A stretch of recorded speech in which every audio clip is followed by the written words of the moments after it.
So if you're growing garlic and onion sprouts, you know they're really popping now. So this is a whole delivery, and there was much more of this from a family friend. So I'm like, what am I going to do with this? I could make tuna salad, chicken salad, stir fries, but I'm like, wait a second, veggie burgers, forgot about this. So I'm making this up as I go. I'm going to use all these egg whites and the beans and the quinoa. The egg whites and the beans blended, hold it all together, makes it stick together, and add some protein, sure. Then we have all this for fiber and methylation, and we have the garlic too for natural antiviral, antifungal. Carrots, gonna sweeten it up a little bit. I also had them laying around, and I had pre-made quinoa, and we're gonna use some other quinoa as well. So I'm just gonna take all this, blend it up, pour it on trays, add some spices, and see what the hell happens. So many of you guys know that I have rice before bed. Rice helps me fall asleep, helps bring my energy down, especially when I'm doing raw food during the day. So I got all these onion sprouts, very easy to grow, highly recommend growing these. I got to get rid of them. And I want to add more nutrition to the rice that I have all the night. So instead of just having rice and butter, and I've kind of cut out cheese, I'm going to blend leftover rice with these onion sprouts and egg whites as a binder. Add salt and pepper and sushi seasonings and make these into like a vegetable loaf. Let's see how this goes.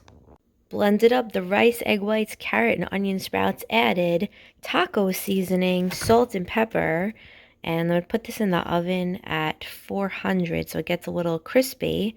And then it might taste good as is. Protein, carby, bedtime snack type of thing. I try to eat cooked foods before going to bed. Maybe even a spicy mayo would be good. And even you wanted to add salmon on top of it. Probably pretty interesting. Looks disgusting, I know. Using all these leftover items to make two types of burgers. One's going to be meat burger. The other one's going to be without meat. So we're going to have the meat, already made quinoa, blended chickpeas, carrots, onion sprouts, garlic sprouts, and egg whites. Egg whites help hold everything together. That's going to be one meatloaf type of thing. And the other one's going to be no meat and just quinoa, beans, egg whites, onion sprouts, and carrots, and garlic. So I wanted to figure out how to get rid of all of these because they were given to me and they're very healthy. So burgers or meatloaf, that's what we're doing.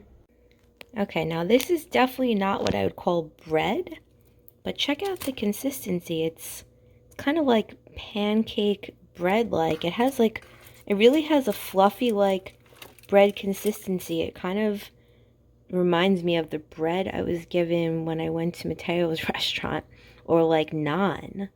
So wow, those ingredients, just invented this. Very fascinating. It's a high protein. Instead of just having rice and butter, I'm going to put this back in the oven so it gets just a little bit more crispy.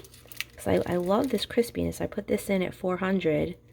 This is a really cool way, if you're off bread like me, to get like that bread in your life. Wow.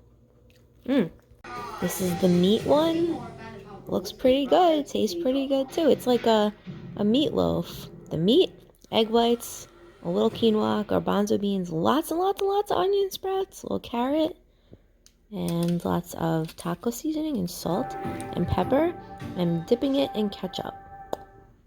Breaking the semi-fast at 4:20 p.m. Lots and lots of lettuce covered in salt, olive oil, balsamic, with homemade veggie burgers right out of the oven. These are so delicious. You don't need a cheat meal. These are amazing.